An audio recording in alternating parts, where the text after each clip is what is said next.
Hello everyone, my name is Paula Miranquillo from BS Cream for Y2-2. Ang tatalakayin po natin yung mga parts ng mga computer, tsaka yung mga function niya. Number 1, ito yung motherboard. Circuit board ay isang kilala bilang backbone ng isang computer. Meron itong dalawang CPU, ito yung platform, tsaka yung Intel and AMD. Meron naman itong software, ang dalawang software BIOS to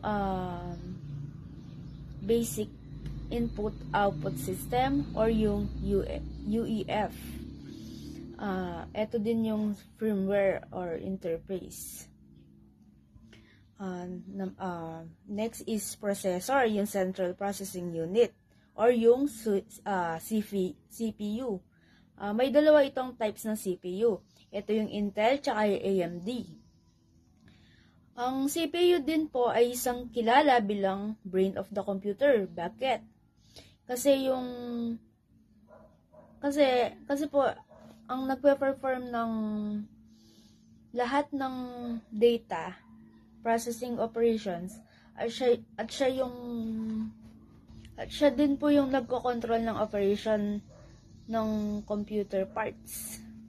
Okay, yung next po yung power supply units. Yung power supply units po ay nagsusupply ng power sa lahat ng computer component na nakakabit sa isang system unit. Tapos, next po yung hard disk drive. Ito yung HDD. Ang HDD po ay isang storage na nag-iisang computer. Storage na ang isang computer na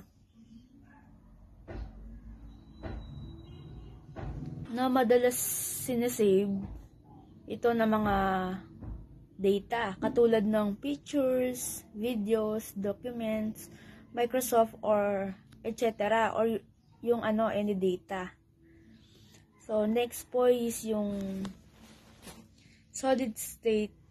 Yung solid state drive po or yung SSD ay itong data storage device na several times faster than hard disk. Sa karamihan, mas madalas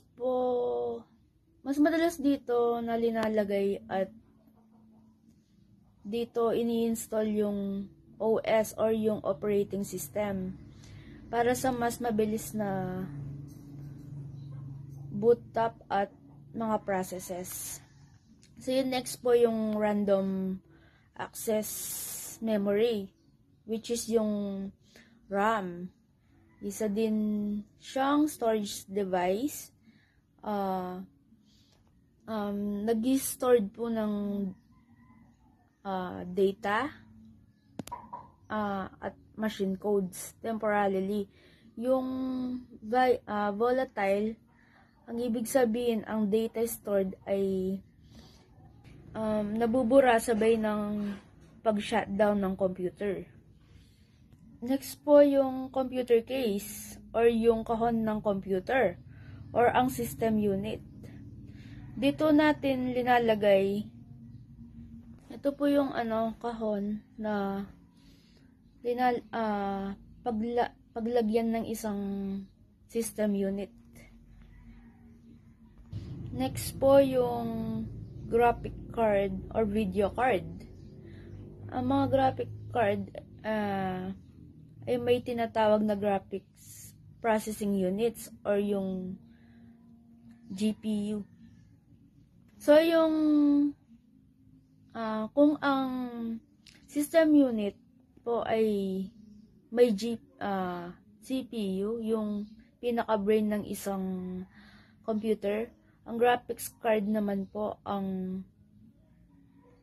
ito po yung pinaka-brain niya. So, next po, meron din po tayo na tinatawag na video random access memory.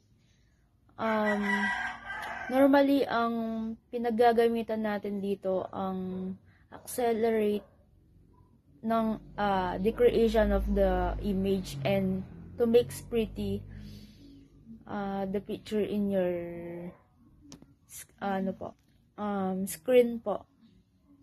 Next po yung graphics video card. Ito po yung madalas gamitin ng mga gamers or screamers, yung mga architect for AutoCAD, graphic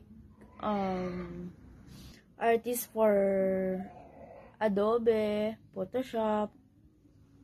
Yun po.